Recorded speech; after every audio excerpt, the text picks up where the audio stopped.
Halo guys, balik lagi dalam channel gua. Guys, untuk video gua hari ini, gua ingin menceritakan kisah dan kasus berdasarkan request dari salah satu subscriber. Kisah dan kasus ini bisa dikatakan sangat tragis, menimpa dosen senior Universitas Indonesia. Oh ya guys, sebelum memulai pada kisahnya, gua secara pribadi ingin mengucapkan minal aidin wal faizin. Mohon maaf lahir dan batin. Selamat Hari Raya Idul Fitri 1443 Hijriah. Dan untuk kalian yang sedang mudik saat ini, diberikan keselamatan pada saat berangkat dan pulangnya. Oke guys, langsung aja kita simak videonya.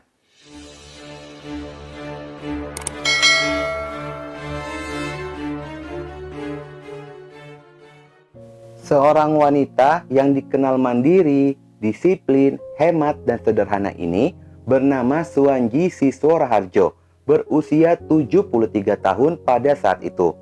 Dia merupakan dosen senior pasca sarjana Universitas Indonesia. Dia pun mengajar kuliah kesejahteraan sosial dan menurut beberapa teman, beliau merupakan dosen yang sangat dihormati di jurusan IKS dan FISIP UI. Dikarenakan dia merupakan salah satu pendiri jurusan ilmu kesejahteraan sosial FISIP Universitas Indonesia. Selain itu, sosoknya pun dikenal sangat aktif dalam kegiatan bersosial dan terlihat ketika akan membuang sampah, dia selalu memisahkan sampah yang tujuannya agar memudahkan pemulung tidak perlu mengorek sampah lagi. Dia pun selalu menanamkan pentingnya pendidikan dan kesederhanaan. Bahkan seorang asisten rumah tangganya pun dikuliahkan olehnya hingga mendapat gelar S2. Diketahui jika beliau ini merupakan lulusan Utrecht University Belanda dan sangat fasih berbahasa Belanda. Walaupun banyak dosen muda, tetapi posisi beliau tidak bisa digeser sedikit pun. Lantaran beliau ini memiliki jam terbang di lapangan yang sangat tinggi. Karena faktor itulah posisinya sebagai dosen tidak bisa tergantikan dibandingkan dosen-dosen muda. Saat beliau mengajarkan, bukan hanya pintar dari sisi akademis, namun dari sisi pengalaman lapangan pun beliau lebih unggul dibandingkan dengan dosen muda lainnya. Dan dia pun sudah mengajar selama 13 tahun menjadi dosen. Beliau ini tinggal di Komplek Larangan Indah, daerah Larangan, Ciledug, Kota Tangerang. Sehari-hari dia pun tinggal sendirian di dalam rumah dengan rumah bergaya minimalis. Walaupun sudah berusia senja, namun dia pun masih memilih untuk mengerjakan pekerjaan rumah sendiri, dari mulai menyapu, mengepel, bahkan mencuci pakaian. Sebelum bermukim di Larangan Indah, Suwanji pun tinggal di rumah keluarganya di daerah Kebayoran.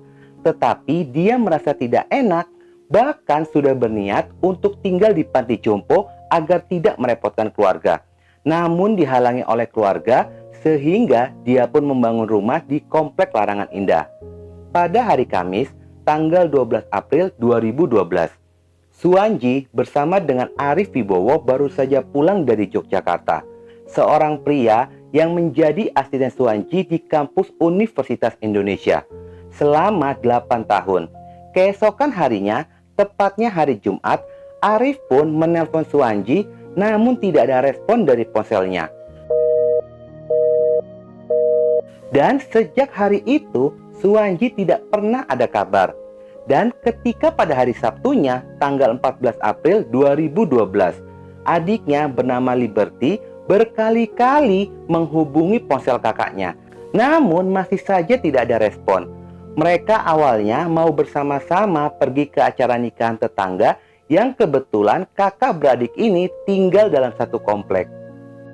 Hingga pada keesokan harinya, pada hari Minggu pagi, tanggal 15 April 2012, Liberty pun memutuskan untuk datang ke rumah kakaknya.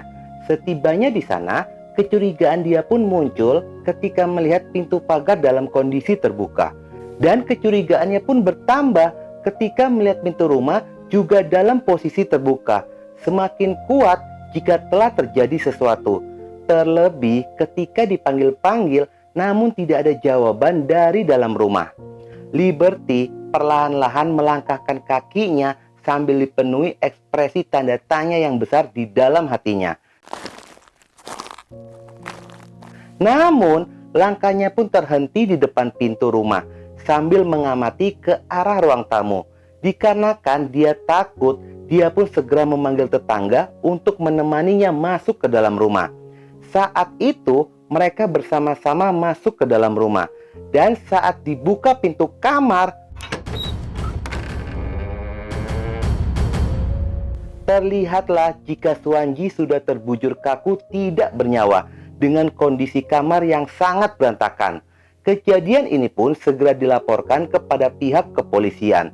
Polisi segera datang untuk melakukan evakuasi dan investigasi. Pada awal penyelidikan, polisi pun menduga jika korban merupakan korban perampokan melihat kondisi kamar dan ruangan yang sangat berantakan. Dan ada beberapa barang milik korban pun raib. Namun, dugaan awal ini tidak menjadi tolak ukur. Bahkan muncul dugaan jika penyebab korban meninggal dikarenakan sakit melihat usianya yang sudah senja. Adanya dugaan sakit itu pun dibantahkan oleh banyak pihak yang mengenalnya, termasuk pihak keluarga dan rekan kerjanya. Walaupun dalam usia senja, namun secara fisik korban masih sangat aktif dan tidak pernah mengeluh sakit. Dan itu pun masih terus didalami oleh pihak kepolisian. Saat tubuh korban dilakukan pemeriksaan di Rumah Sakit Umum Tangerang, dari sanalah terlihat jika korban mendapatkan tanda-tanda kejahatan pada tubuhnya, sehingga dugaan dikarenakan sakit itu pun menjadi gugur. Walaupun penyelidikan polisi ini tidak mudah dikarenakan tidak adanya saksi, tetapi sedikit demi sedikit polisi mulai mengumpulkan petunjuk dan bukti yang diduga jika korban ini mengalami tindakan kejahatan pada Jumat malam. Penyelidikan polisi pun mendapatkan titik terang sekitar 2 hari dari penemuan tubuh korban, tepatnya pada tanggal 17 April 2012, dan menduga jika korban ini dihabisi oleh orang terdekat. Hingga pada akhirnya, polisi pun berhasil mengamankan seorang pria yang diduga melakukan tindakan kejahatan ini. Pria ini pun diamankan di Polsek Ciledug. Pria ini bernama Setio Utomo alias Uut, berusia 45 tahun.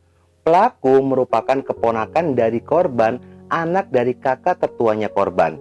Pada saat diinterogasi itu, pelaku pun menceritakan pada awal kejahatannya itu dilakukan. Ketika pada hari Jumat malam, pelaku datang ke rumah korban sekitar pada jam 8 malam. Pelaku datang dengan tujuan meminjam uang untuk membayar kontrakan dan menghidupi anak dan istrinya, yang diketahui jika korban ini tidak menikah dan hidup sendiri. Pelaku sendiri tidak memiliki pekerjaan alias pengangguran. Hal ini pun bukan hanya sekali 2 kali dia meminjam uang kepada budenya, namun sudah sering pelaku berhutang kepada budenya sendiri. Selaku budenya pun yang sudah sering membantu keuangan pelaku, namun karena jengah dengan sikap pelaku, bukannya uang yang didapat melainkan nasihat dan amarah dari korban. Pelaku sempat memohon dengan mengatakan, "Tolong demi anak saya, jangan lihat saya. Lihat anak-anak dan istri saya, biar mereka punya tempat tinggal." Walaupun sudah memelas seperti itu, namun korban bersikeras tidak mau meminjamkan uang. Pelaku yang sedang kalut pikirannya langsung merogoh kantong dan mengeluarkan alat kejut listrik yang berkekuatan 3.800 volt dan disentuhkan kepada korban. Korban pun terjatuh dan berteriak. Khawatir teriakannya terdengar, menggunakan sapu tangan itulah pelaku meredam teriakan dari korban, disertai dengan genggaman ke arah leher yang membuat korban pun meninggal dunia. Pada saat itulah pelaku mulai mencari harta benda milik korban di dalam lemari. Pelaku mencari mata uang asing yang diketahui jika korban ini sering keluar negeri dan meyakini korban menyimpan uang dalam jumlah yang besar. Namun setelah dicari, pelaku pun tidak berhasil menemukannya dan hanya menemukan uang sebesar Rp120.000. Lalu pelaku pun segera mengambil seluruh emas milik korban dan pergi meninggalkan rumah tersebut untuk menjual emas-emas itu, dan terjual sebesar Rp8 juta. Di dalam pengakuannya, pelaku pun mengaku jika alat kejut listrik itu baru saja dia beli dari seseorang.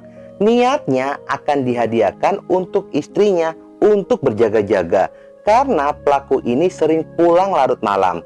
Walaupun di dalam pengakuannya pelaku menyesali perbuatannya itu, namun dia mengutarakan merasa kesal karena tidak dipinjamkan uang oleh budenya.